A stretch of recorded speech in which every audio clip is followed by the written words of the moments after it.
A shiny good morning to all of you.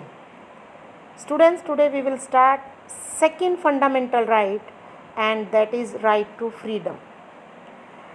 Equality and freedom of liberty. They are the two rights that are most essential in a democracy. It is not possible to think of one without thinking of the other.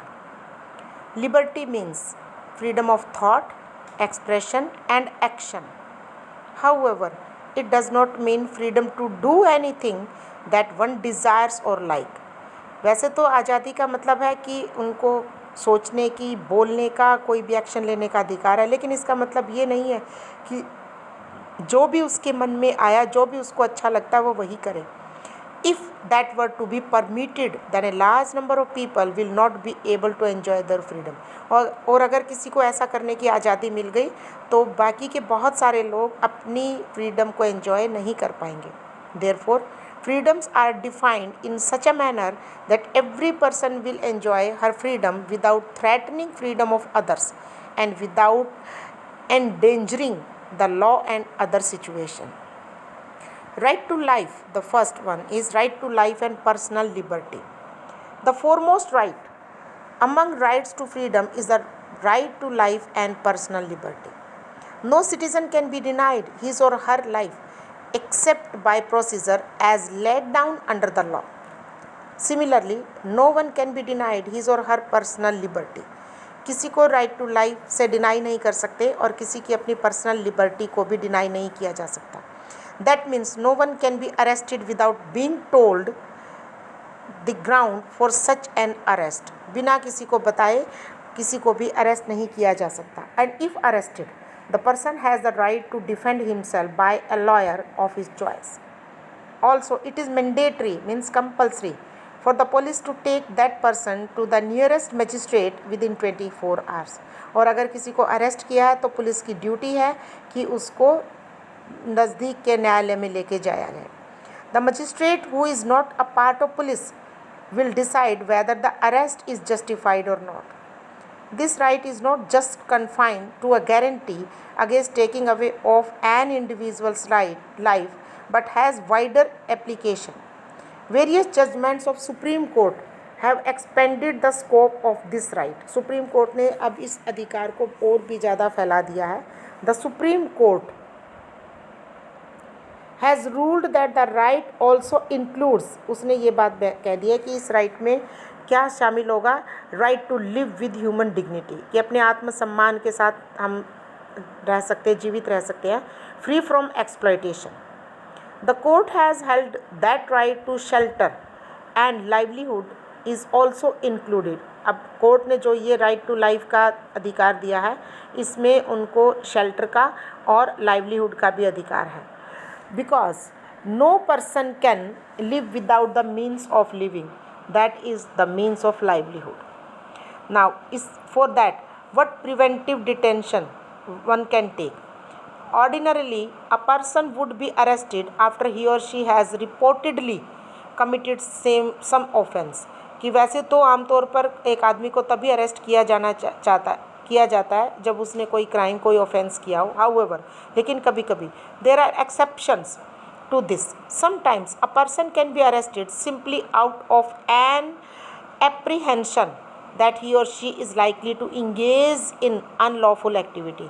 कभी कभी किसी आदमी को इसलिए भी गिरफ्तार किया जाता है कि उसके ऊपर ये डाउट होता है कि उसने कोई अनलॉफुल एक्टिविटी की है. And imprisoned for some time without following the above mentioned procedure. जैसे मजिस्ट्रेट के सामने ना ले जाके भी उनको अरेस्ट किया जा सकता है. This is known as preventive detention. It means that if the government feels that a person can be a threat, इस टाइम पे अगर गवर्नमेंट ये सोचती है कि ये आदमी एक खतरा है टू लॉ एंड ऑर्डर और to the peace and security of the nation, it can detain और अरेस्ट. तो वो अरेस्ट कर सकते हैं उस आदमी को.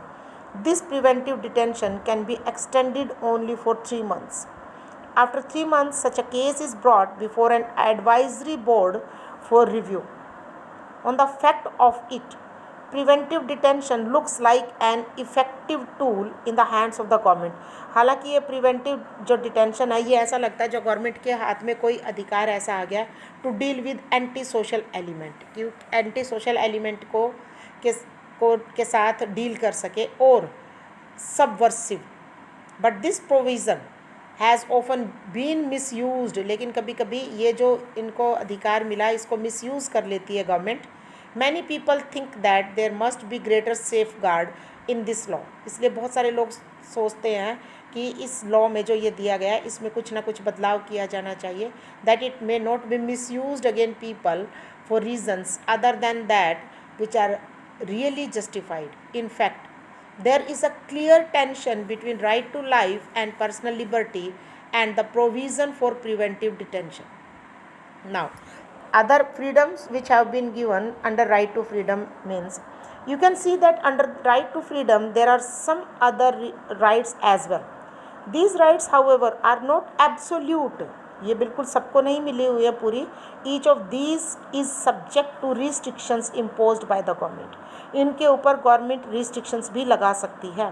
For example, right to freedom of speech and expression is subject to restrictions. जैसे कि किसी को स्पीच देने का, एक्सप्रेशन देने का अधिकार तो है, लेकिन इसके ऊपर रोकथाम लगाई जा सकती है। Such as public order, peace and morality, कि पब्लिक ऑर्डर बनाए, मतलब शांति और व्यवस्था बनाए रखने के लिए।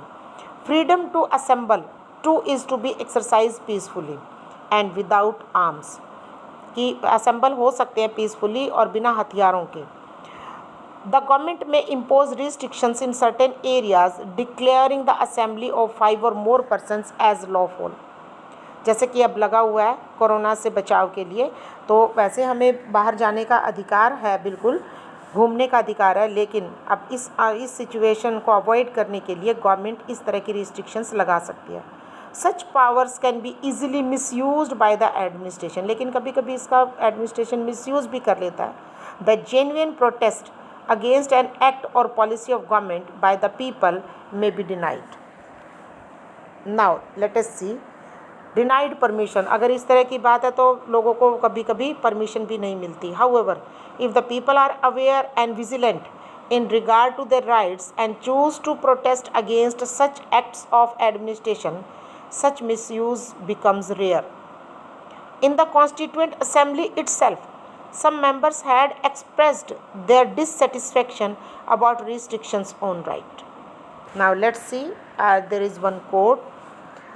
I feel that many of these fundamental rights have been framed from the point of view of a police constable.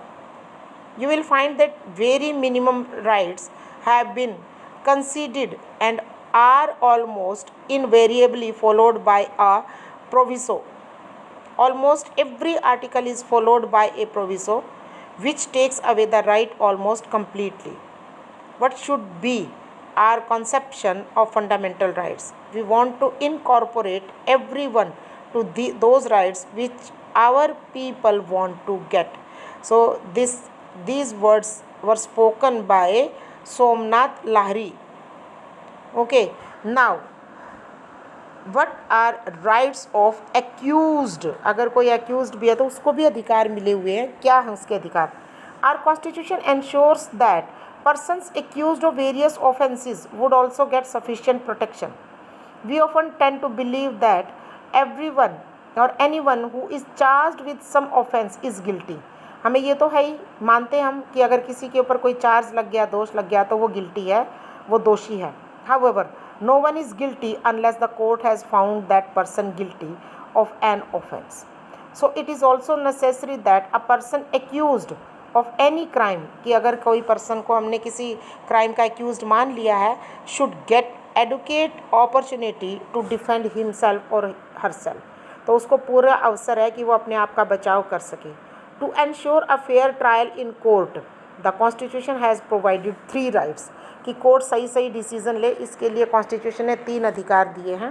पहला, no person would be punished for the same offence more than once.